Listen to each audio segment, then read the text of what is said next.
Para sa aming bisita Iglesia this year, we decided na within Rizal lang yung mga pupuntahan naming simbahan. So ang first stop, ang pinakamalapit sa amin ang Transfiguration Church, Antipolo Cathedral, at ang St. Rose of Lima Parish Church na nasa Teresa Rizal.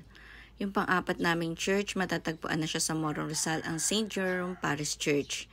And ang Diocesan Church and Parish of St. Joseph na nasa Baras Rizal.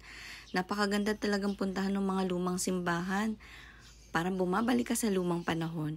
Ang aming second to the last church, ang San Ildefonso de Toledo Parish Church na nasa Tanay Rizal. Yung aming last church, yung matatagpuan sa Buso-Buso. So from Tanay going to Buso-Buso, nagkaroon kami ng saglit na road trip. Kasi dinaan kami ni Waze dito sa may Pinugay. Ang ganda-ganda pala ng view dito. First time namin dumaan dito. So marami siyang farmland pa pala. So 1 hour ang biyahe papunta dito sa Nuestra Señora de la Anunciata. Matatagpuan ito sa Buso-Buso. Madali lang siya mahanap. Isa din to sa lumang church at napakatahimik ng lugar.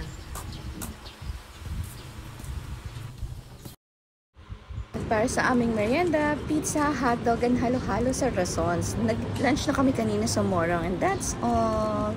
Bye!